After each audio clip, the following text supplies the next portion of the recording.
Sejam muito bem-vindos ao canal Mesa de Debates. Eu sou o Guilherme, vai começar mais uma entrevista, né?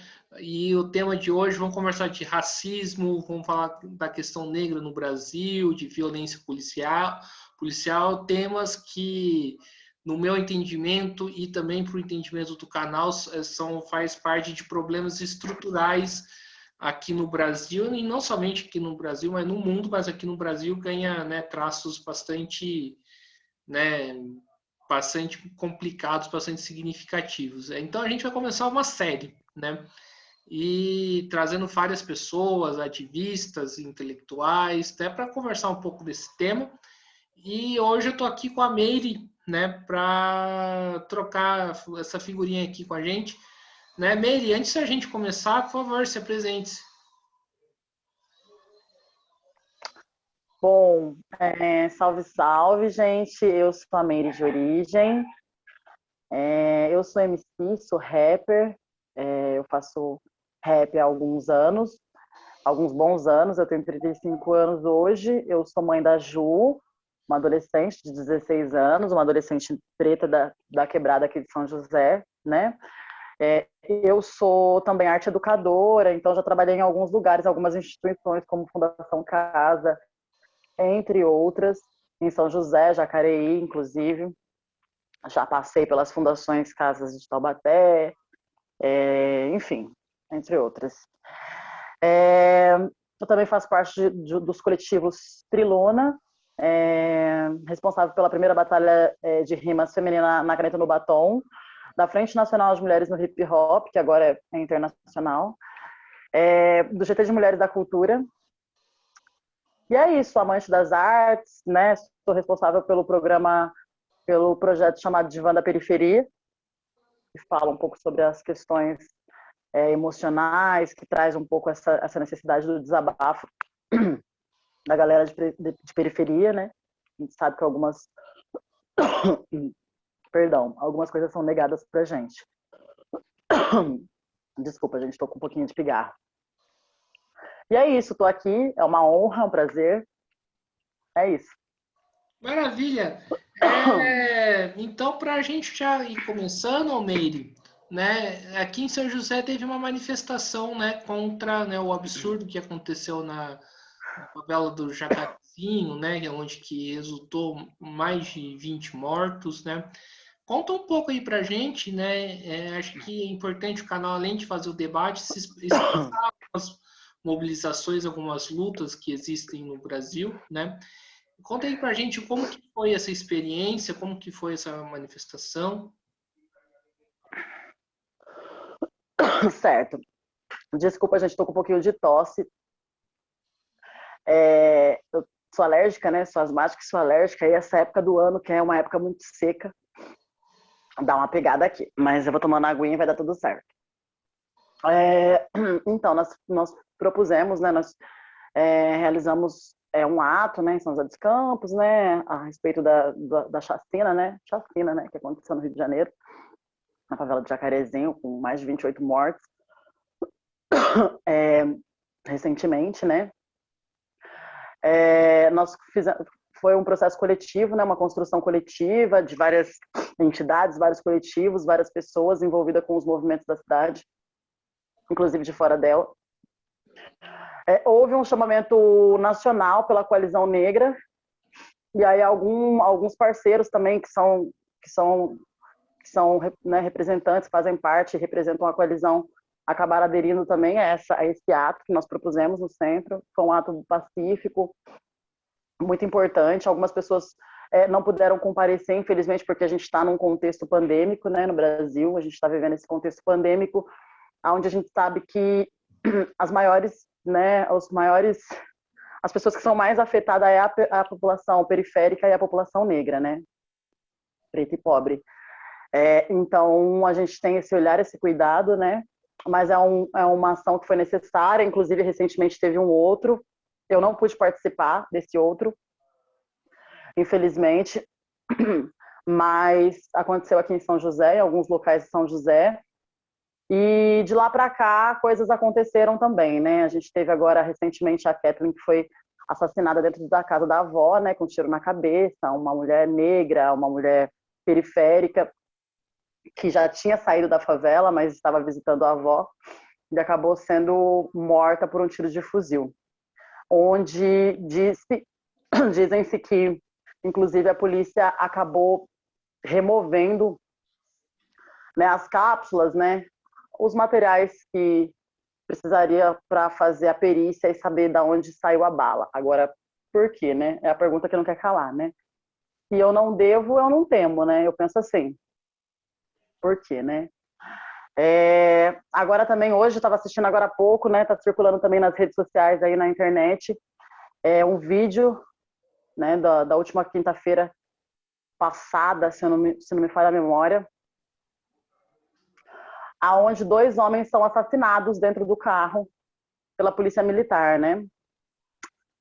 São 50 disparos, 50 ou mais disparos. São mais de 50 disparos, porque pelo que eu estava vendo ali agora, foram 23 disparos em um dos rapazes e 26 ou 27 disparos no outro rapaz. Mais de 50 tiros. Execução ou não? Mas mais de 50 tiros, para mim, né? E aí a gente sabe que a bala, ela tem nome, ela tem endereço marcado, né? E é por isso que a gente acaba trazendo essa pauta, né, para discussão. A gente fala sobre outras coisas também, né? A gente tem outros temas que a gente gosta de abordar também, inclusive nos nossos raps, nas nossas músicas. Inclusive, eu lancei sábado agora, eu lancei uma música chamada Vira-Lata. Você escutou, amigo? O que você achou? Não, me manda depois. Eu mandei, mas eu vou reenviar. Tá. Depois você me fala o que você achou. Escutem também, gente. É uma música que fala sobre amor, né? A gente trouxe algumas referências de animais e tal. É a primeira vez que eu faço uma música falando sobre amor. E foi muito bom, assim, foi muito massa poder participar disso junto com o Átila. Na verdade, eu não sei se eu te enviei, mas de qualquer forma eu vou te enviar. E aí, quem quiser também vai lá nas minhas redes sociais, Meire de Origem, que a gente envia para vocês. Mas voltando para a temática, né, de hoje, dessa troca de ideia, a gente fala que o rap ele é um gênero, né, musical que traz, né, na sua essência essa questão da denúncia mesmo, de falar sobre as mazelas do sistema, né? Enfim, e por isso que talvez não, com certeza tenha sido um ritmo marginalizado por tanto tempo, né? Pela vida dele toda, né? Até hoje a gente sabe que o rap é muito marginalizado. Hoje a gente tem uma crescente com o funk, né? Assim, né? Com o gênero do funk, gênero musical, que é um ritmo genuinamente também brasileiro, criado nas periferias do Brasil, né? Assim, do Rio de Janeiro. E a gente sabe que é muito marginalizado também. Alguns falam que é pela letra, outras falam que é, enfim, por diversas coisas. Mas a periferia vai falar do quê, né? Se não daquilo que ela vive. E o que a periferia vive? A periferia vive violência policial, a periferia vive hipersexualização dos corpos negros, né, de mulheres e homens. A periferia vive, enfim, a periferia vive o que as músicas falam aí, cantam pra gente diariamente. Então é uma pauta, inclusive, de repente, pra gente conversar numa outra hora. Mas é isso, né? O ato foi construído a partir daquela situação e também pela nossa revolta com esse governo, né? Porque a gente sabe que a gente também quis trazer a questão, essa pauta da pandemia, né? Das 500 mil mortes aí. E a gente quis falar sobre isso também, trazer essa pauta, porque as pessoas não estão refletindo, né, no quanto isso afeta o nosso dia a dia, né? A gente sabe que tá tendo já, né, um processo de vacinação, mas depois da vacinação, como que vai ser? Tudo vai se resolver com a vacina? Né? A gente precisa falar mais sobre isso também. Então é isso. A princípio é isso. Sim, você falou da questão do governo Bolsonaro, né? A gente sabe que, né, que a violência policial, o racismo é algo, né, estrutural no país, né? Depois a gente entra mais um pouco, né, do que significa isso. Mas você percebe de uns tempos para cá essa questão vem sido aumentada, a violência tem sido aumentada, o racismo tem sido aumentado? Acredito que sim. Acredito que à medida que a gente tenha um governo, né, um governo que é um governo, né, que tá ali no topo, né, na pirâmide, né, ou seja, é um governo, né, gente, não precisa falar muito, que detém o poder, de certa forma, do nosso país. E é um governo que ele legitima, né, a força truculenta da polícia na periferia, ele legitima o armamento da população, né? Ele legitima uma série de situações que envolvem esse contexto de violência, né? Como que não vai aumentar? Né? A gente vem de anos, eu sinto muito no sentido, inclusive, literal da palavra, que a gente, com esse governo, a gente tenha tido tantos retrocessos, né? A gente vem de uma luta, né, da esquerda brasileira, e aí doa quem doer, porque o pessoal fala muito sobre isso, mas não sei o quê. Fala de esquerda, as pessoas falam que a gente está falando do Lula, né? Embora eu adoro o Lula, gosto muito dele, gosto muito do governo que ele fez, sou muito admiradora do governo que ele fez, do mandato dele, né, dos mandatos dele, mas a gente não está falando só disso, né? Não é só isso. A esquerda não se resume ao Lula, né? Mas, enfim, quando a gente fala sobre a esquerda, a gente fala de uma série de diálogos que foram travados nesses últimos anos, né? A gente fala, eu me lembro ainda, né, quando o Lula tomou posse, né? Eu lembro ainda do mandato do FHC, né, de Fernando Henrique Cardoso. E eu lembro, assim, como que as coisas, elas mudaram, e elas mudaram para mim, elas mudaram para minha família, elas mudaram para os meus irmãos, né? A gente tem, né, irmãos formados, a gente tem amigos e amigas que se formaram a partir de ProUni, a partir de, né, de diversos projetos. Então, não tem como dizer que a esquerda não avançou muito nesses últimos anos, porque quantas pessoas da periferia... Eu entendo esquerda, assim, que fala sobre a conjuntura das questões políticas sociais, né, para a galera de periferia mesmo, para a galera... E a direita é mais para o centro, vamos dizer assim. E agora a gente tem essa tomada de posse da extrema-direita, porque a gente está vivendo sobre um regime da extrema-direita. Né? Quem não percebeu isso ainda, eu não sei mais o que precisa para perceber. Mas, enfim, a gente está vivendo isso, a gente ri, mas é muito triste. É muito triste que esteja morrendo tantas pessoas. Né? Sábado agora, faleceu uma amiga, uma grande mulher, né? A Malu, Flor do Gueto, Malu Viana, do Rio Grande do Sul, uma grande ativista, assim, uma mulher do hip hop maravilhosa, assim, todas as vezes que nós estivemos juntos sempre foi incrível, né? Militante do movimento negro, e morreu, né? A gente tem visto várias e várias e várias e várias e várias pessoas morrendo. A gente tem visto muitas pessoas morrerem para a pandemia, e a gente sabe que isso é o processo desse desgoverno.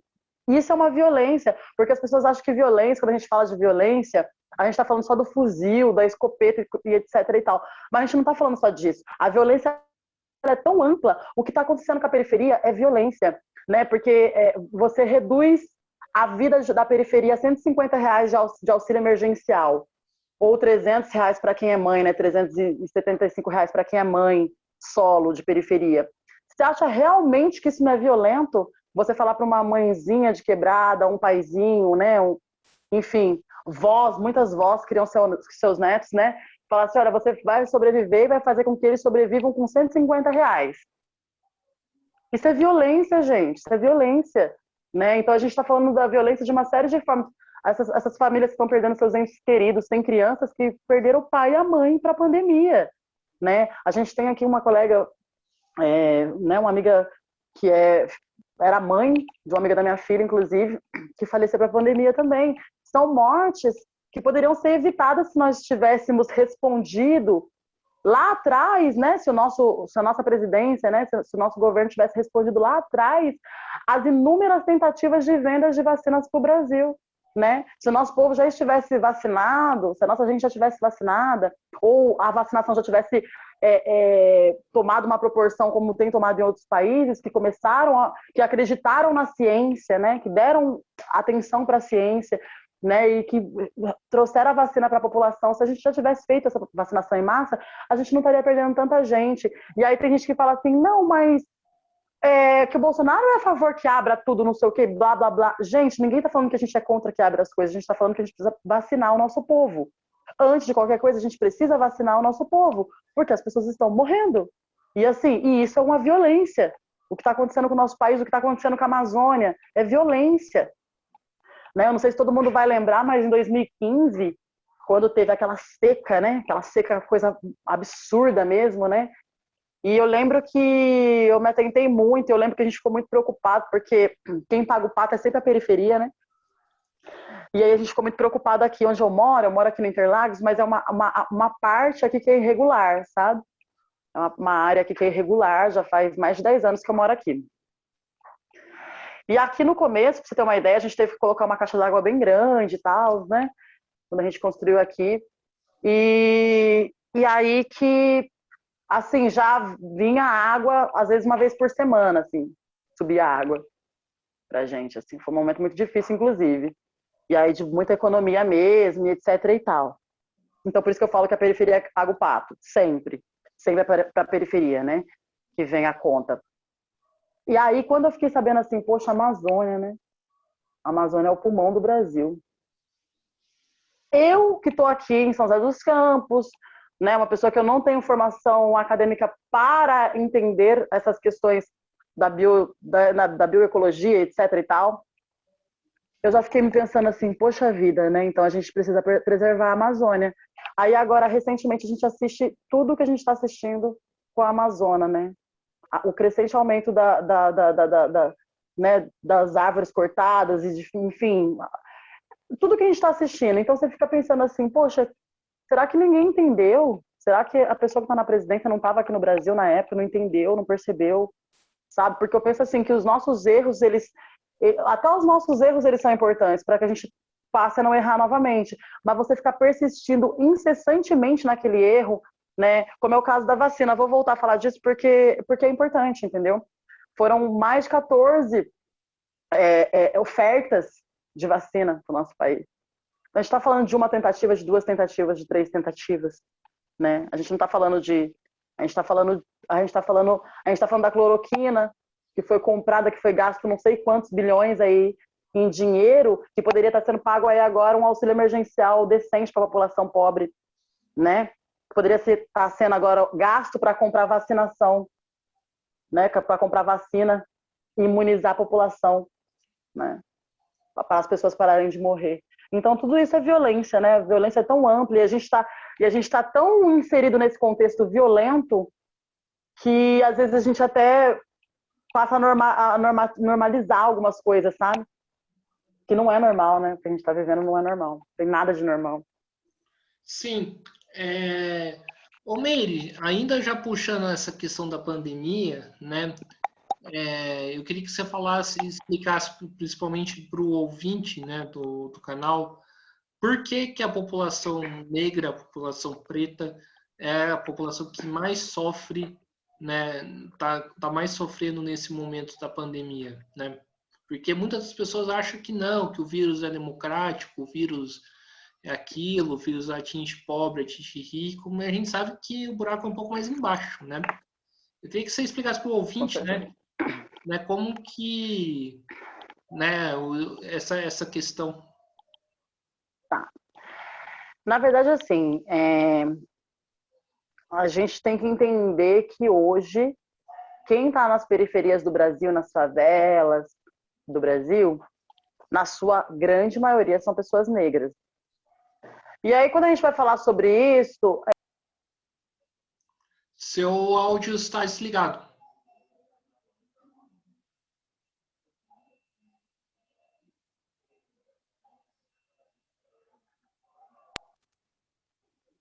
Aí, voltei. Estavam me ligando aqui. Então, e quando a gente vai falar sobre isso, tem que ter todo um estudo, né? E é sobre todo um estudo pautado na história, né, do nosso país, né? Que é muito diferente daquela que falaram para vocês na escola lá, que Pedro Álvares Cabral descobriu o país, etc, etc e tal. Tudo mentira, né? E aí a respeito disso, a gente vê o massacre, o genocídio que os povos originários do nosso país sofreram e vem sofrendo, e está acontecendo isso hoje ainda, assim, tá acontecendo agora, né? E aí a gente sabe, né, da falsa abolição também, né? Quando os negros foram, teoricamente, né, bem teórico mesmo, né, a escravidão foi abolida, esses negros, eles ficaram à mercê aí, porque não se teve nenhum projeto que auxiliasse esse negro a ser inserido no mercado de trabalho, ou etc. Essas pessoas ficaram nas ruas, vagando aí, sem trabalho, sem comida, sem nada. E é por isso que a gente tem um grande número. Eu estou resumindo muito assim a história, porque senão a gente vai ficar aqui 50 dias. Não que eu não goste de falar, mas é que 50 dias não dá, né? Mas enfim. E esses negros, eles ficaram aí, vagando aí pelas ruas e tal, sem políticas públicas, né, que auxiliassem a inserção desses negros no mercado de trabalho, de forma que eles viessem a receber, né, pelo seu sustento, pelo seu trabalho para o seu sustento, por exemplo. E é por isso que a gente tem um número exorbitante de negros nas favelas, né? Porque daí as pessoas começaram a se montuar e elas foram criando. E inclusive também os marginais, né? Porque para quem não sabe o que é marginal, né? Quem está às margens. Antigamente, o que era preciso? Assim, o que eles pensavam antes de construir uma ocupação? Antes de uma ocupação. Um rio. Porque você tendo um rio, você podia plantar, você podia ter água para beber, para fazer as suas necessidades todas, né, de lavar roupa, etc e tal. Então essas pessoas estavam inseridas aonde? Às margens de um rio, logo marginal, às margens. E muita gente também acaba deturpando essa palavra e colocando ela dentro de uma ótica de criminalidade, de marginal bandido, tem nada a ver, né? Enfim, a gente precisa estudar mais para falar, essa é a verdade, né? Como diz os meninos da Fundação Oreada, tem que ter umas oreadas de vez em quando, para as pessoas se ligarem, né? E aí, né, a gente sabe que as periferias acabaram acumulando essa grande quantidade de negros, e esses negros eles foram se relacionando, foram vendo outras pessoas e tal. Então, quando a gente fala assim que a polícia, a maior violência acontece com os negros, por que a gente está falando isso? Porque o maior índice de violência acontece aonde? Nas periferias? Nas periferias? Certo? Temos acordo? Temos. Nas periferias. E se nas periferias estão inseridas o maior número de pessoas negras, o maior número de população negra, então logo a violência é cometida na sua maioria com pessoas negras, certo? Então, tipo, é uma coisa básica da gente dizer. Por que não tem batida policial? Porque aí eles falam assim, que nem agora, essa história do Jacarezinho, que nem agora, enfim, sempre a mesma história. Que foi lá fazer uma batida para aprender droga e aprender armas. Como que o armamento chega na periferia? Como que o armamento chega na favela? Chega voando, chega sozinho? Eles plantam arma e nasce bala de fogo, sei lá. É meio óbvio essas coisas, sabe? Se chega lá, é porque tem facilitação. E tem facilitação... Gente, direto tem arma de exército dentro da favela. Como é que chega uma arma do exército dentro da favela? Tipo, é óbvio, entendeu? Então a gente sabe que isso é uma violência, porque eles mesmos implantam lá, porque o tráfico de arma, o tráfico de drogas, ele é rentável de uma maneira que eu não sei nem contextualizar, entendeu? É muito rentável. Grandes vereadores, políticos e etc. E a porra toda tá tudo envolvida nisso também, entendeu? Porque é um comércio que se lucra muito. E quem morre? Quem morre é o moleque, que é olheiro, entendeu? Quem morre é o famoso campana, entendeu? Quem vai preso? Quem vai preso, gente? É o menino que faz o 12 ali na boca de fumo ali na esquina. Ele que vai preso. E a droga é dele? Aquilo tudo é dele? Da onde veio aquilo ali? Você tá entendendo? Então, é esse tipo de questionamento que a gente se faz, né? O tempo inteiro. E aí, por que essas batidas policial que tem, né? De repente, dentro de um baile funk e etc e tal, não tem nas baladas dos boy, aonde tá cheio nessas raves de boy, onde tá cheio de êxtase, de tudo quanto é droga LSD, e tudo quanto é droga que você puder imaginar, armas e tudo mais que você imaginar, né? Então, por que que na periferia pode chegar atirando, chegar... Tá entendendo? Ninguém tá falando que quer que mate ninguém aqui, não, mas é que a gente só quer o mesmo respeito que é servido à bandeja da população rica brasileira, da população melhor, assim, enfim, de vida brasileira, a gente quer que esse mesmo respeito seja dado à população pobre, à população periférica, à população da favela, né? E aí a gente fala sobre a pandemia, num contexto pandêmico, né? Agora trazendo novamente essa realidade. Deixa eu fechar essa cortina aqui, peraí. Eu vou lá. Novamente sobre essa realidade. Quando a gente fala assim que na periferia, que a periferia é quem mais morre, a população negra é quem mais morre de Covid, por exemplo, é porque quem que tem que sair para trabalhar? Quem trabalha fora de casa? Quem que abre o mercado? A padaria? Quem que dirige o ônibus? Né? Que leva as pessoas de um lugar para o outro? Né? Quem que cozinha nos restaurantes aí para servir? Né? Quem que é os motoboy? Que entrega comida, que entrega isso, que entrega aquilo, papelada. Bom, a gente pode ficar falando sobre isso aqui muito tempo também, mas a gente sabe que quem construiu esse país é a população negra. Quem acorda cedo para limpar a casa das madame, para cuidar do filho delas? Quem que pega o ônibus lotado, abarrotado de gente? Ah, mas não pode ter contato, né? Não pode ter... Como é que é a palavra? Aglomeração, não pode ter aglomeração. E o ônibus é o quê? O transporte público em São José e no país. É o quê? Se você fica ali praticamente parecendo que você está dentro de uma lata de sardinha. Tudo assim. Então, quem que vai ser as pessoas mais infectadas é meio que óbvio, né? Hoje eu vi uma mulher falando assim, numa matéria, ela falava assim, o Covid está aqui dentro. Ela falando do ônibus, né? Ela falava, tá aqui, ó, o Covid está aqui. E a gente não tem nada que a gente possa fazer. Nos trens lotados, gente, em São Paulo, entre outros, muitos lugares, né? Então, quando a gente... E quais são as políticas públicas para essas pessoas?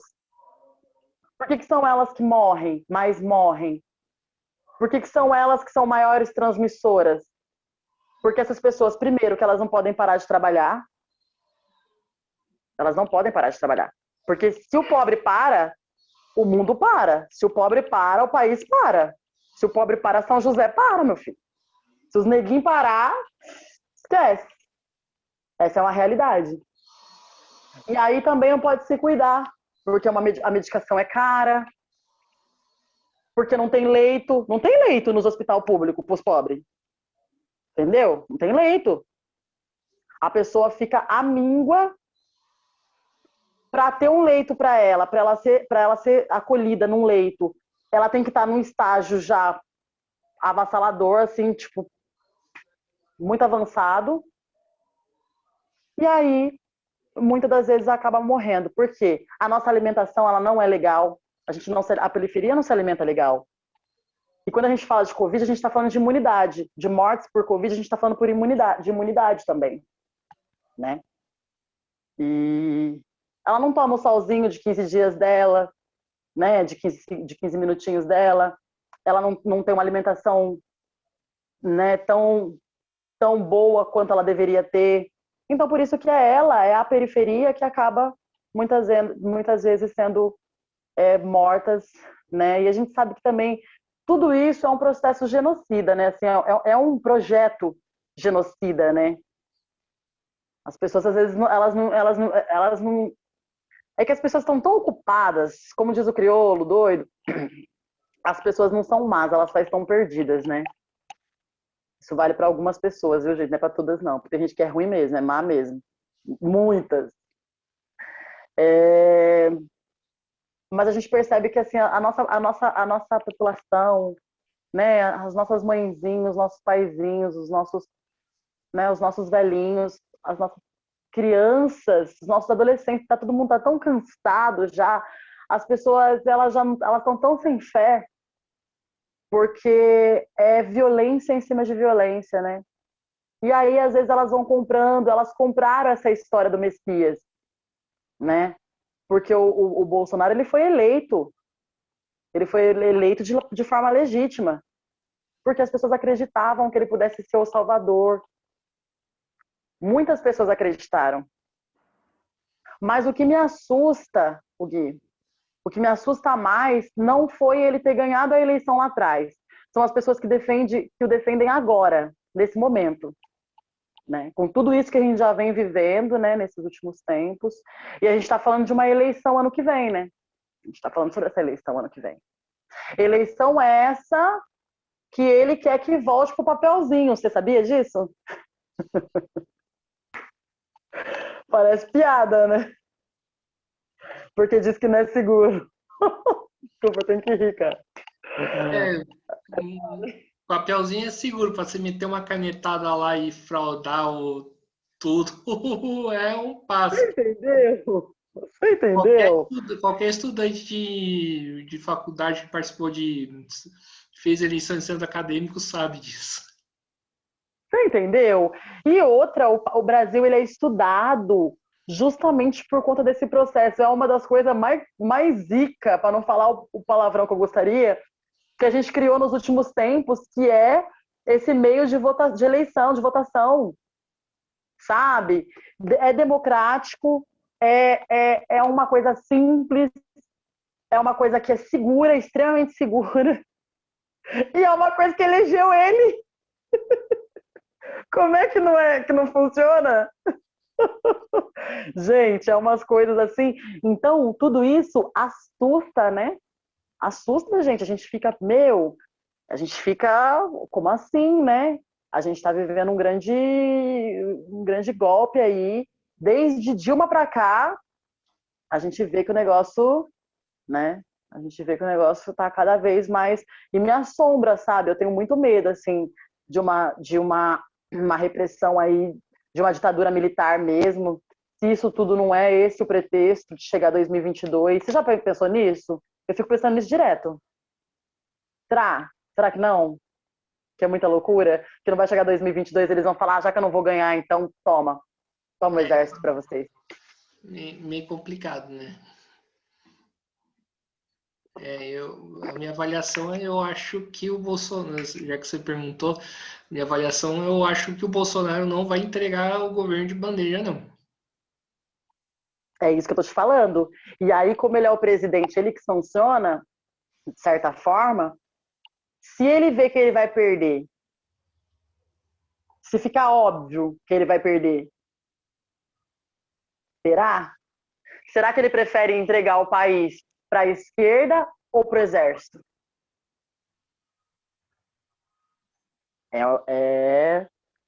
São coisas a se pensar, né? E é por isso que a gente tem que cada vez mais promover, né, trocas como essa aqui, né, trocar ideia, orientar, trazer, mesmo para as pessoas que não acreditam. Minha mãe, por exemplo, gente, eu vou contar para vocês uma coisa, vocês vão ficar meio mentira, mas é real. Minha mãe, ela votou no Bolsonaro. E aí, às vezes, a gente tem, assim, minha mãe é evangélica, aliás, a minha família é evangélica, todo mundo, só eu que não. Então, literalmente, uma ovelha negra aqui para vocês, mas é no contexto ruim, tá? Que eles pensam no contexto ruim, mas também, ok, né? Mas a minha mãe não, ela é bem tranquila, né, nesse sentido. E aí, às vezes, ela vem aqui em casa, né, e a gente troca ideia, ela vem aqui em casa, parece que ela mora longe pra caramba, ela mora em cima, eu moro embaixo. Mas, enfim, aí ela desce aqui, a gente conversa, sabe? A gente tem uma conversa bem franca e bem aberta. E aí eu falo eu sempre trago isso, sabe? Olha, mãe, tá acontecendo isso e isso. E aí, cada nova coisa que eu fico sabendo, eu trago pra ela, falo, olha, mãe, aconteceu isso e isso, você sabia? Aí quando veio agora a questão, porque até então ela tava falando, não, ele queria comprar vacina, ele não podia, porque vai lá na igreja, os pastores falam isso, né? Aí eu falei, mãe, e essas 14 ofertas aqui? Aí eu vou trocando essa ideia. A gente precisa fazer isso, sabe por quê? E olhar os nossos com amor. Teve uma época que eu tava, Gui, eu tava assim, eu tava querendo matar as pessoas. Sabe quando você fica assim, sabe? Eu perdi uma par de amigo, velho, porque eu falava assim, ai, se for assim, você pode sair daqui, vai embora, não sei o quê, e tal, sabe? Radicalzona. Eu cheguei nesse nível. E perdi vários amigos, sabe? Familiares, assim, de várias tretas, sabe? Porque, assim, você fica, pô, como assim, velho, sabe?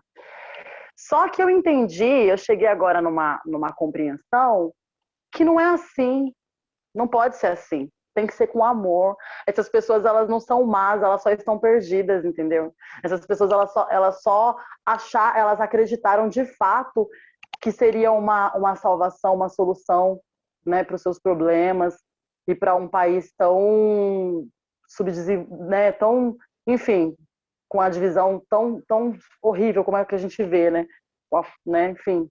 E aí, no final das contas, o que a gente tem que mostrar para elas? Que esse país, que ao ver delas já estavam ruim, hoje a gente está como? Quantas pessoas voltaram para a linha da pobreza, né? E pobreza real, extrema, assim, né?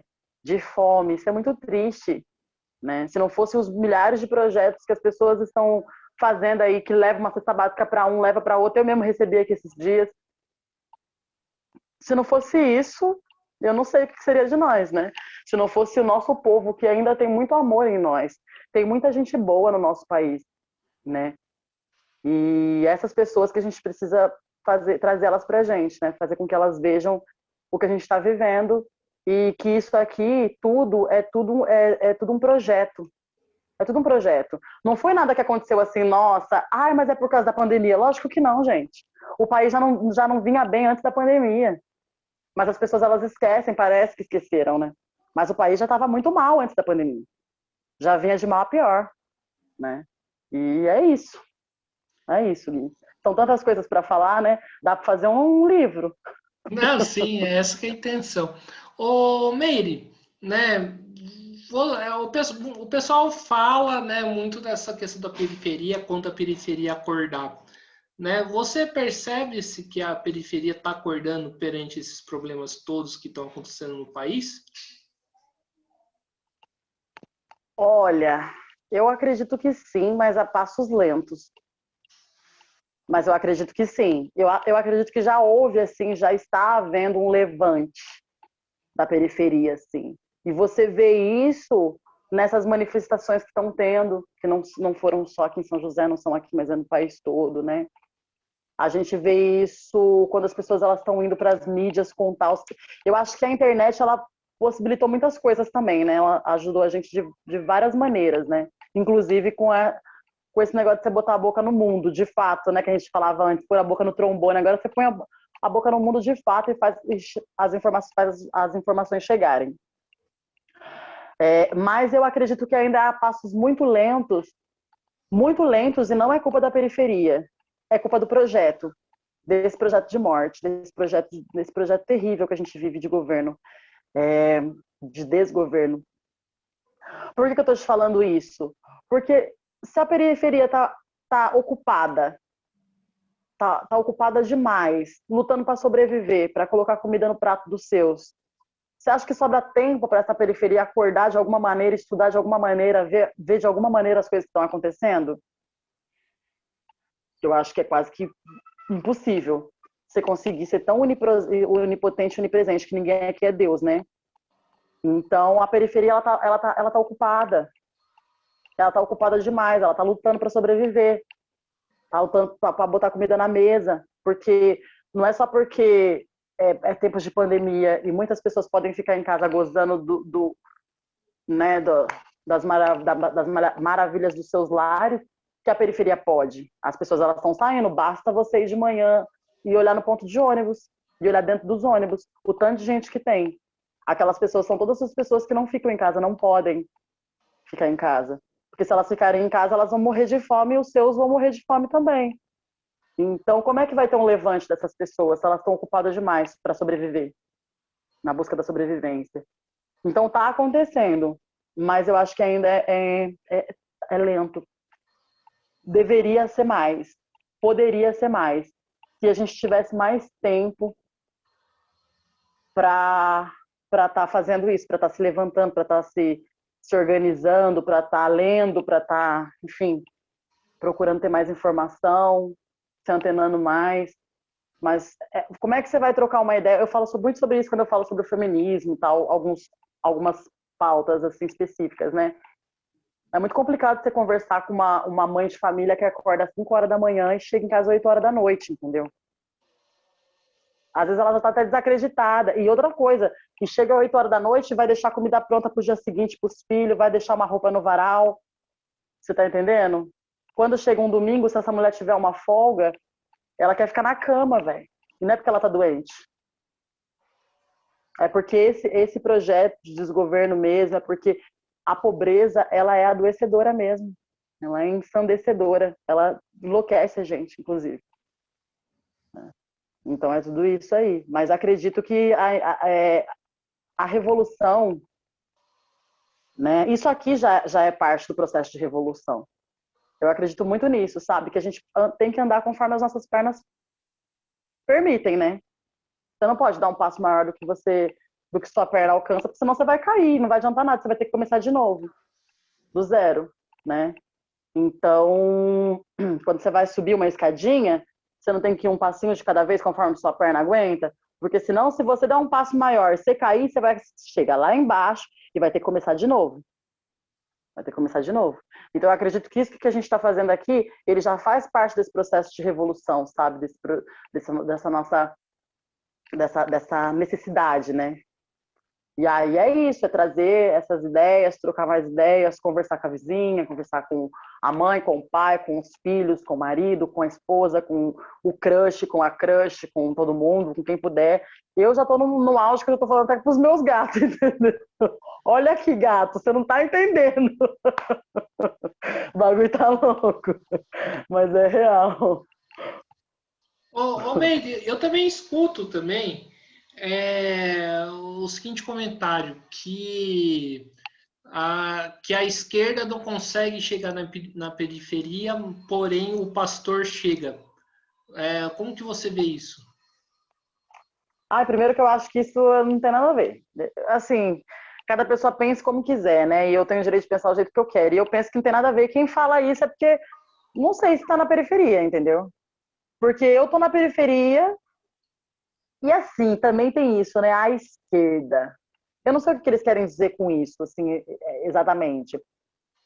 Né? Eu não sei o que quer ser dito com essa frase, né? Com essa palavra. Eu sei que o pastor ele chega realmente, e outra coisa, eu vou defender porque tem vários projetos sociais de igrejas e mais igrejas aí que estão dando comida, cesta básicas para as pessoas enquanto o poder público não chega. O poder público realmente não chega na periferia. A periferia, ela carece do poder público, né? Então a gente vê que o poder público não chega na periferia. E aonde o poder público não chega, quem que chega? Não é só o pastor que chega. É o crime, a criminalidade que chega, né? É a fome que chega, né? São várias outras coisas que chegam. Mas se estiver falando sobre ações e projetos, os projetos sociais estão aí, cara. A gente tem a CUFA, que a gente está vendo o trabalho que está fazendo, né, entre outros projetos da própria coalizão, né, da coalizão entre outros projetos de pessoas. Aqui em São José tem Germano, tem uma galera que está fazendo projeto social para levar comida para as pessoas, né? A gente tem a Raquel de Paula, maravilhosa com o sindicato, que está sempre fortalecendo sempre que pode. Então, dependeria muito do que essa pessoa queria dizer, sabe? Mas os pastores chegam e a única coisa que eu acho muito triste nisso é que a gente sabe que, assim, eu não tenho nada contra, cada um segue aquilo que quiser, a religião que quiser, né? Enfim. Mas, assim, nesse projeto de desgoverno, né? O governo que a gente tem atual, ele contou com a força da igreja, né? Para se eleger. E de uma forma assim muito triste, parece que é feito todo um processo de emburrecimento nessas pessoas, assim, e de controle emocional e de lavagem cerebral. E aí o que me preocupa muito é isso, sabe? Até que ponto a cesta básica não tem um preço, tá ligado? Até que ponto as roupas, os agasalhos de frio não tem um preço, E eu não tô falando que é, e também não tô falando que todo mundo é assim. Porque eu acredito que tem gente boa em tudo quanto é lugar. Inclusive nos movimentos de esquerda, inclusive no... Enfim, tem gente ruim em tudo quanto é lugar, gente. Se às vezes tem gente ruim dentro da casa da gente, entendeu? Mas o que eu quero dizer é que tem as pessoas que são boas, mas assim, o que eu temo é isso. E a gente sabe que o Bolsonaro vai contar novamente com esse apoio da igreja agora para 2022. Esse é o meu medo. E se nós não estivermos lá, os movimentos de esquerda, aí sim, os movimentos de luta, né, os movimentos de luta, não estiverem, né, nesses espaços, a gente vai perder. E vai perder feio.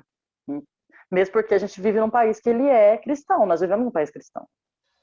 Onde impera o cristianismo, né, que daí é católica, evangélica e etc, né, que são os adoradores de Cristo, assim, por assim dizer. Né? Tanto é quando você fala de religiões de matrizes africanas aqui no país, você quase apanha, entendeu? O povo quase surta. Já acha que você vai fazer macumba para roubar marido de alguém, para matar alguém, não sei, vai botar o nome na boca de não sei da quê, entendeu? Toda vez que embora eu não seja, né, de religiões de matriz africana, eu tenho um enorme respeito, muitos amigos, muitas amigas, e eu tenho uma leitura muito boa, inclusive no sentido de ancestralidade mesmo, né? E aí sempre a gente troca essas ideias, né, sobre isso, a gente sempre traz isso, né, a necessidade do respeito às religiões de matriz africana. Nós, o povo fica como? Né? Por isso que eu tenho muito medo, né? Tenho muito medo de como chega mesmo, assim, de como chega o pastor, de como chega a igreja, né, para essas pessoas. Especialmente as pessoas novas que estão construindo uma formação política e, né, enfim, humana mesmo. Sim. É fogo. Ô, Meire, existe uma discussão, um debate, que acho que é um debate, acredito eu, que é dentro do movimento negro, em relação à questão, né, o pessoal fala muito do lugar de fala, né, da representatividade, né, e tem alguns, eu escuto muitos setores que colocam a importância do movimento negro se aliar a outros movimentos, como principalmente o movimento de trabalhadores, né, para poder lutar junto contra o sistema que está aí. No seu ponto de vista, né, como que você vê essa discussão, né? Qual que é a importância da aliança de outros setores que são de luta, né, que fazem parte da classe explorada, né, na luta da questão negra? Então, é de total importância. Eu tenho como um acordo que se é para somar, né, que se é para fortalecer, que some, né? Ou então que suma, né? Se não for, que suma. Ou soma ou some, né? Tipo isso, ou soma ou some. E nunca essa palavra, né, essa frase fez tanto sentido. Mas, assim, né, eu faço parte do movimento hip hop, né? Como eu falei antes, eu canto rap, né? E eu me vi obrigada a me incluir nesses movimentos de luta, porque para mim não existe, como o rap um, um, um grande agente, né? Ele pode ser um grande agente, né, na transformação social e na transformação humana, inclusive, né? Assim, acredito muito como um meio de transformação, né? E das realidades. Então, eu não consigo separar isso das causas sociais, né? Inclusive, nas nossas letras, a gente sempre fala sobre isso, né? E como o rap é preto, né? Como a gente fala, né? Tem uma música da Preta Ari que fala, né? Como a gente fala sobre essa questão, a gente sabe que... Aí, quando a gente fala do lugar de fala, é isso, sabe? Do lugar de fala é isso. O rap é preto. Por quê? Ele foi descoberto, ele foi criado por pessoas negras, inclusive um deles, o Quirk, que era um DJ que tinha acabado de vir da África, né, para os Estados Unidos na época. Só pincelando a história aqui para a gente chegar num consenso, né? E aí, só que assim, hoje a gente tem pessoas brancas que cantam rap. Tem algum problema? Não, de forma nenhuma. Assim como pessoas não negras, elas podem ser antirracistas, né? Tem muitas pessoas que elas se aderem a um movimento, né, de luta E elas não são negras, mas elas são antirracistas. E, inclusive, as pessoas negras, né? Acho que a Angela Davis, se eu não me engano, falou, né? Não basta você não ser racista, né? Você tem que ser antirracista, né? E então, assim, eu acredito que a união dos movimentos de luta, eu gosto dessa palavra, assim, dos movimentos de luta, né? Porque o movimento negro é um movimento de luta, o feminismo, né, é um movimento de luta, o feminismo negro é um movimento de luta, né? O movimento dos estudantes, né? Os estudantes do nosso país é um movimento de luta, entre outros, né? Os movimentos de favelas, né? Aqui em São José a gente tem, inclusive, né? Associação de Favelas, né? São movimentos de luta, né? O movimento dos trabalhadores, movimento de luta, né? O movimento das mães da Sé, movimento de luta. São inúmeros, né? E eu acho que é importante a gente estar junto, sim, porque no final das contas, assim, se a gente for botar tudo na balança, embora muitas vezes sejam pontos diferentes, tem muitas coisas que acabam sendo né, a mesma coisa, né? O trabalhador, ele quer o quê? O trabalhador, ele quer receber melhor, ele quer ter direitos, né? Ele quer ganhar o suficiente que dê para ele manter a família dele, né? Ele quer emprego para ele, para os filhos, para os amigos, para a família, né? E quer igualdade salarial, muitas vezes ali no sentido de conseguir manter a sua família, certo? Os movimentos feministas, o que querem? Por que lutam? E assim, muito diferente do que as pessoas acham, não é o feminino de machismo, não, é o oposto, né? O machismo, ele mata, né? O feminismo constrói, dá vida, né? Essa é a diferença, essa é a grande diferença. E o que é o feminismo? Na verdade, é mulheres defendendo, né, a igualdade de gênero, buscando a igualdade de gênero, né? Para que as mulheres, não só porque elas são mulheres, recebam menos numa fábrica, por exemplo, única e exclusivamente porque elas são mulheres. A gente vê aí, agora na pandemia, aumentou muito o feminicídio. O feminicídio é o quê? A morte de uma mulher única e exclusivamente por ela ser uma mulher, né? E a gente quer o quê? A gente quer que isso acabe. É por isso que a gente luta. E não é para ninguém se sobrepor a ninguém, não. Não é mulher em cima do homem lá na frente. Tem nada a ver. É só para que a gente possa andar junto com igualdade, assim, que tem igualdade, né? E por aí vai, são muitos, muitos movimentos. E eu acho que as coisas elas só vão ficar assim 100% mesmo, se é que, enfim, mas a gente tem que ter fé, né? Quando eu respeitar a sua luta e a sua dor, você respeitar a minha luta, minha dor, né? E aí sim, aí eu acho que a gente vai ter assim, vai ser um despertar e vai ser uma revolução e vai ser muito foda, porque é isso, né? Infelizmente a gente vê que tem muitas pessoas que não respeitam as dores e as lutas das outras pessoas, né? E é preciso respeitar, né? E é preciso antes de falar, estudar, entender, procurar entender, mas acima de tudo respeitar, sempre. O respeito ele tem que prevalecer. E a gente dá as mãos, né? A gente junto, porque a gente junto a gente é mais forte, né? A gente sempre fala isso, mas é importante continuar dizendo, né? A gente junto a gente é mais forte. Então quando você junta os movimentos, são resultados, potencializa, né, tudo. Os movimentos de luta, no caso. Ô, Meire, eu vejo muito, né, a grande mídia, né, algumas empresas tentando, né, canalizar a luta a luta negra, a luta das mulheres também, a luta dos LGBTs, a favor dos seus interesses, né? Eu brinco que é mercantilizando, né, essas pautas, né? Sim. Como que você vê essa questão? Então, com a música não é diferente, né? Com a música não é diferente. A gente vê o rap hoje mesmo, né? O movimento hip hop e o próprio rap em si, como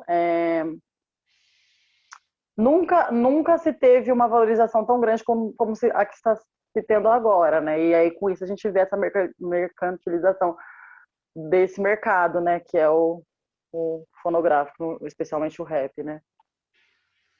eu acho muito complicado, sabe? Quando as pessoas elas pegam a dor do outro e transformam isso em marketing, né? Transformam isso em o que eu vi esses dias? Ah, pô, vi esses dias, não sei se você viu isso, né? Alguém compartilhou na rede social e eu vi, numa determinada rede social e eu vi. Que até uma colega daqui, que é dos movimentos de luta também, que uma empresa, uma farmácia, lá no Rio de Janeiro, logo depois que a menina morreu, a falhou agora o nome dela. Acabei de falar o nome dela, a Kate, pô. Logo depois que a Kate morreu, você viu? Eles fizeram um cupom de desconto com o nome dela. Você ia lá, né, Kathleen, você ia com o nome, com o cupom de desconto, e a pessoa ganhava um desconto para comprar. Eu falei, meu Deus, a que ponto chegamos? A pessoa usa da morte, e da morte tão trágica, tão fatal, tão dura, de uma mulher grávida, uma mulher jovem, com 24 anos de idade, para vender. E sabe o que é pior? Quem vai lá e pega o cupom e vai comprar. Porque a gente precisa urgentemente boicotar essas empresas, gente. É dever nosso boicotar, assim, com urgência. É claro que tem uns que a gente nem percebe, né? As grandes empresas aí estão fazendo isso o tempo inteiro. E às vezes é uma equipe de marketing tão foda que eles injetam isso na gente, a gente nem percebe. Mas a gente precisa estar de olhos, especialmente corações abertos, assim, para entender o que está se passando, né? E isso é com o feminismo, isso é com os trabalhadores, isso é com os negros e negras, né? Isso é com as mamães. A gente vê cada vez mais a mercantilização dessas classes, assim, né? Das classes de luta, assim. Muito triste. Eu acho muito triste e assim, acredito que a gente precisa boicotar, sabe? Sabendo boicotar mesmo, botar na mídia. Hoje, como eu falei antes, a gente tem a internet que possibilita que mais pessoas saibam, né? Que mais pessoas tenham acesso àquela informação. É isso. Só vejo dessa maneira, assim, que a gente só vai chegar num consenso, mesmo num lugar melhor, de repente, dessa forma, juntos, né? Sim. Ô Meire, agora fazendo aquela pergunta ampla e meio abstrata, né? Meio vaga, né? Aonde está o problema de tudo isso?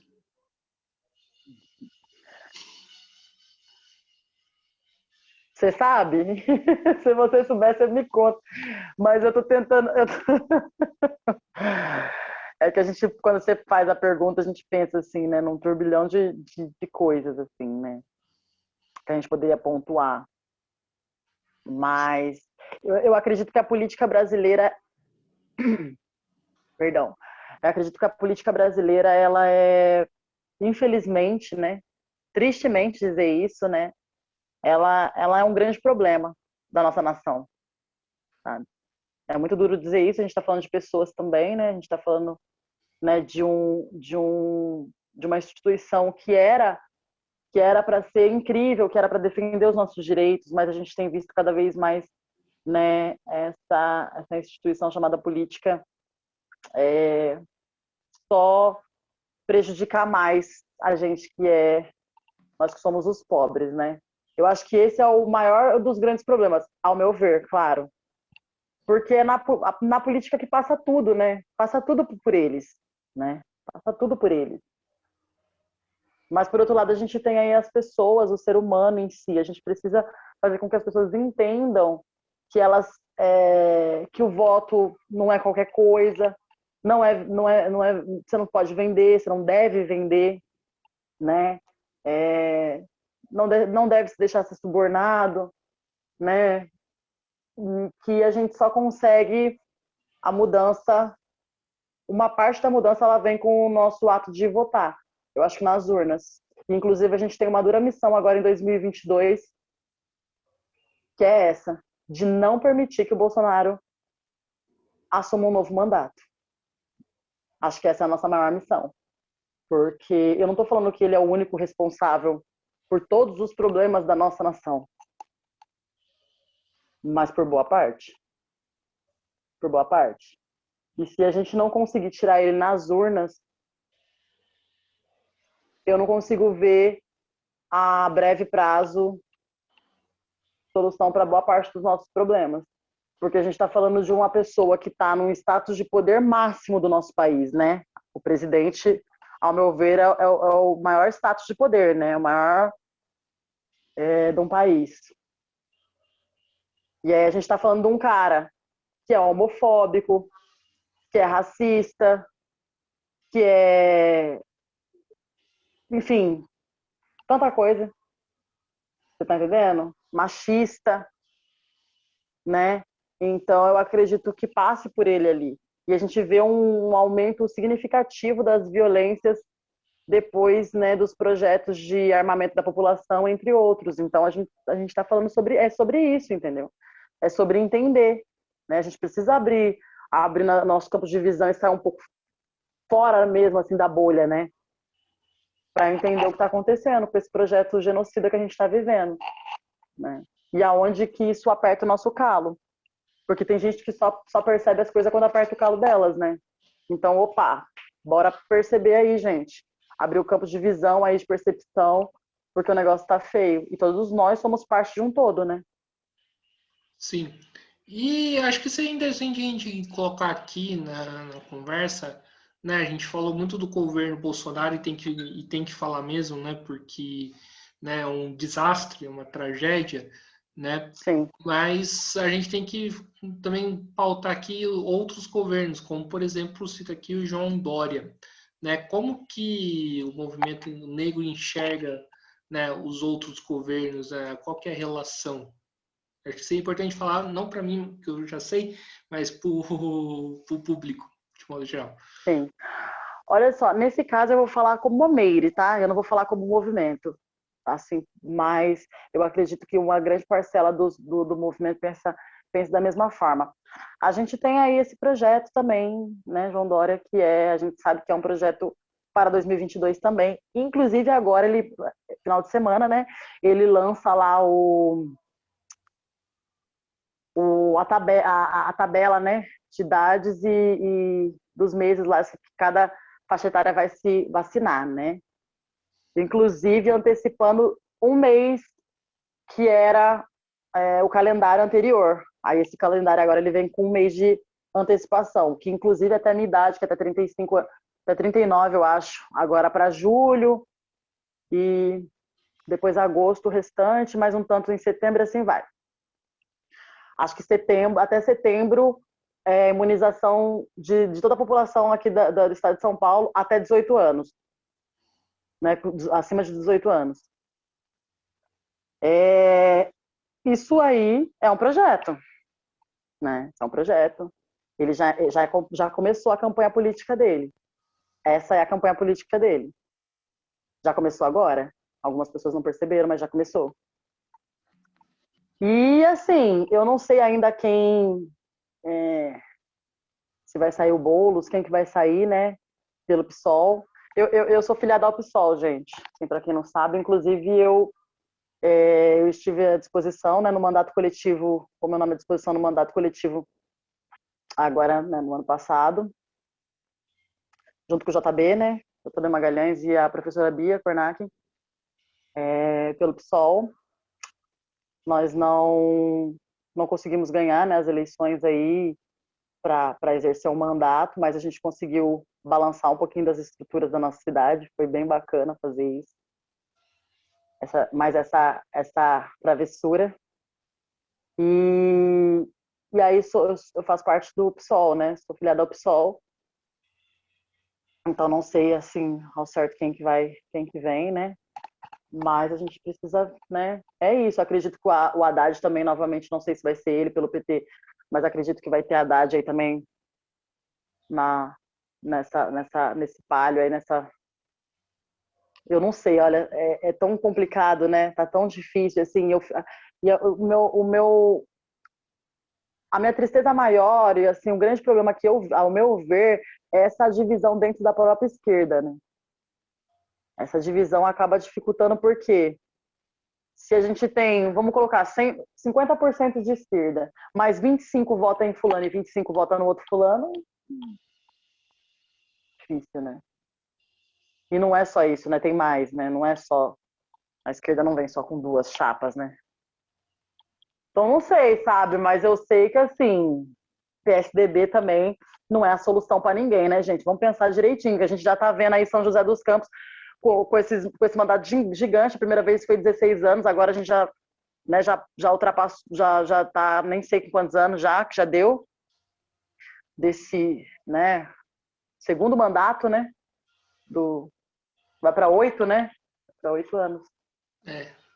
Tá em 6. Não, a gente tá em 4, 6 anos, né? 6 anos, eu acho. Agora. Enfim, tempo para arregaçar. Tempo suficiente para a gente poder ver o tipo de mandato que eles exercem e o tipo de governo e para quem é o governo do PSDB. E eu não consigo ver que é um governo para a periferia. Né? Eu não consigo ver que eles governem para a periferia, para os pobres, para os pretos. Né? Então, para mim, não serve. Né? Bolsonaro nem pensar e Dória também não. Entendeu? Agora é a gente se organizar e pensar certinho quem vem pela esquerda, mas daqui a pouco vocês vão ver eu com faixa na cabeça, com brinco, com colar, com tudo que eu puder, porque do jeito que eu puder, meu filho, eu vou estar fazendo campanha para alguém aí.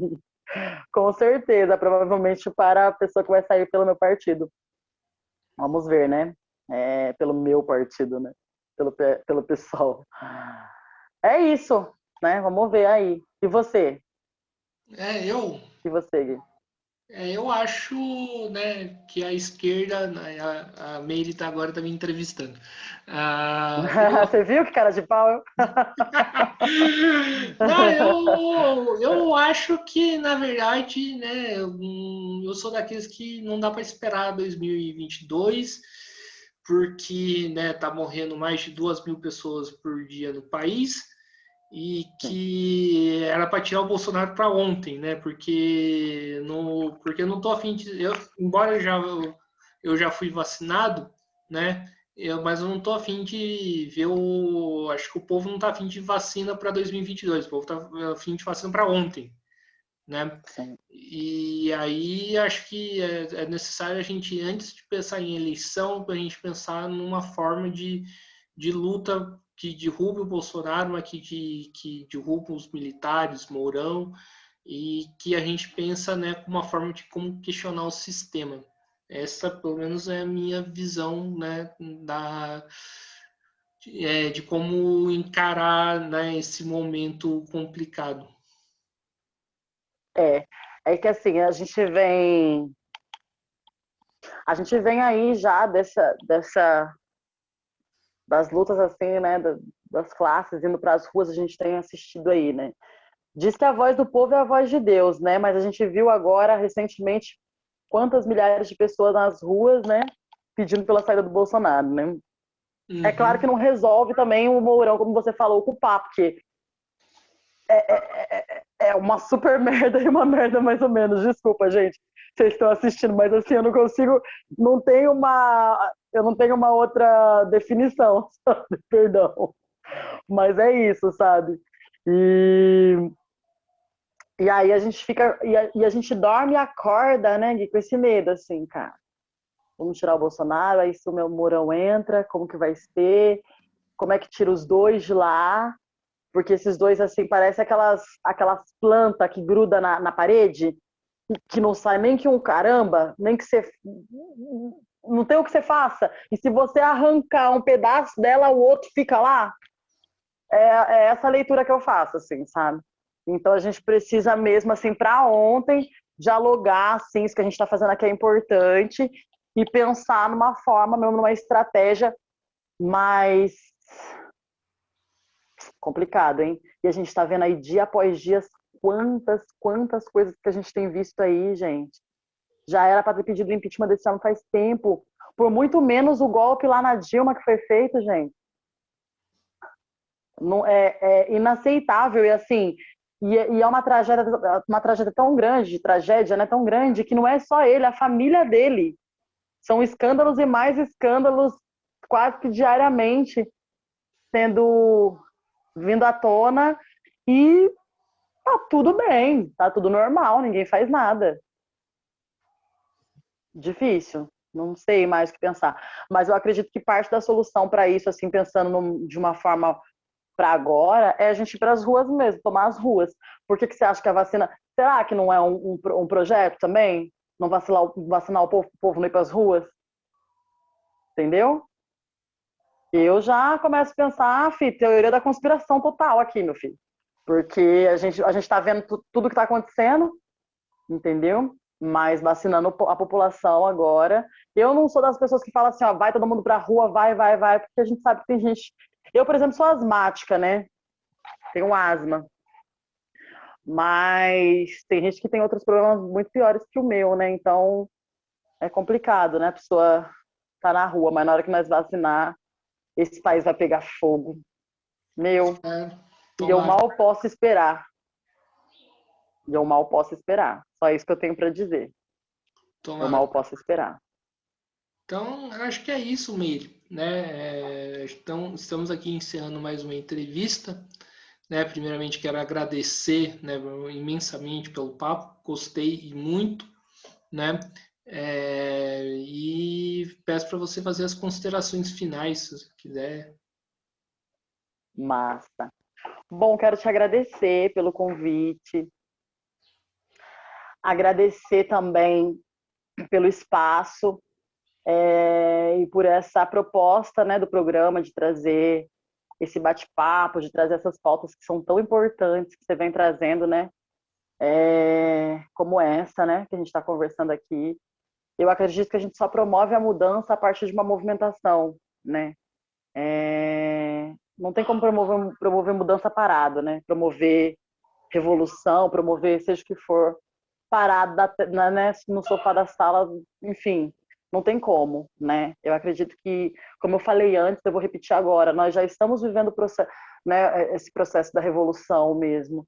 E ela se dá a partir de pensadores e pessoas como nós estamos fazendo isso aqui, que outras pessoas estão fazendo, sabe? Ainda que a gente esteja aqui embaixo, na base da pirâmide, né? Mas nós somos a geração incômodo, né? A gente é em geração incômodo.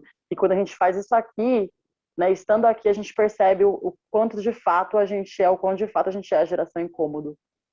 E eu quero falar para todas as pessoas que estão em casa, que estão assistindo, que estão ouvindo, que se incomodam também, que você também é, né? Você também faz parte dessa geração incômodo e tem a idade que você tiver, né?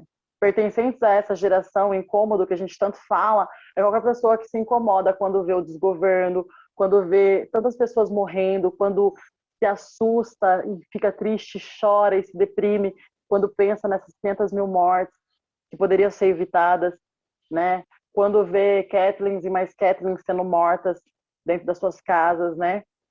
Quando eles falam para a gente ficar em casa e vão lá dentro das nossas casas matar a gente, né? Matar os nossos, né? Quando você vê aí um auxílio emergencial de R$ 150 e as pessoas passando fome, não ter o que comer, sabe? Quantas crianças, quando a gente vê coisas que a gente nunca imaginou ver, as escolas fechadas, né? E quando isso te deprime, quando isso machuca você, e quando isso é sinal que você está incomodado, né? E se você está incomodado, né, se une aos movimentos de luta. E aí não precisa ser o da Meire, né, com a Meire, não precisa ser o do Gui, enfim, procure, né, os movimentos de lutas da sua cidade, né? Se for aqui em São José, chama a gente, troca uma ideia, seja com quem for. Mas não fica sozinho não, porque sozinho a gente é um, mas quando a gente se une, a gente é muitos. E quando a gente é muitos, a possibilidade, né, e a probabilidade da gente triunfar num cenário de guerra, porque o que a gente está vivendo é um cenário de guerra. É um cenário total de guerra. Né? E a possibilidade da gente triunfar, a única possibilidade da gente triunfar é a gente estando junto. Lembrando que a gente quer muito derrubar esse governo agora. É urgente, como o Gui falou antes, é urgente. É imprescindível que a gente derrube esse governo agora. Mas tem uma eleição chegando aí em 2022. E não adianta também nada da gente derrubar esse governo agora, em 2022, colocar outro canalha no lugar. Outra pessoa que vá contra tudo que a gente semeou e tudo que a gente buscou e tudo que a gente lutou durante todos esses anos, né? Então vamos pensar com carinho, vamos ser mais racionais, mais coerentes, estudem seus candidatos, estudem a vida dos seus candidatos, as ações, os projetos de lei, é possível estudar os projetos de lei, né? E se você ainda não se convenceu que o Bolsonaro é um lixo, o problema é seu, tô zoando. Brincadeira, gente. Conversa com nós. Muito obrigada. Valeu a todo mundo que ficou com a gente aqui. Enfim, eu sou a Meire de Origem. Acessem minhas redes sociais, o meu canal. Fortaleça, né, o rap, né, das minas do interior, independente. Estamos aí na luta também, certo? Obrigada pelo convite mais uma vez. É nóis. É isso. Beleza, é isso aí, Meire, né? Mais uma vez, muito obrigado. Muito obrigado a você que estiver nos assistindo. Peço para que se inscreva no canal Mesa de Debate de Tudo Um Pouco. Se inscreva também no canal da Meire também, né? Curta esse vídeo, curta outros vídeos no YouTube, né? Do canal e também no canal da Meire. Curta a nossa página Mesa de Debates no Facebook, compartilhe nas redes sociais e siga a gente no Instagram. Então é isso, pessoal. Até a próxima. Fiquem atentos à nossa programação e fui!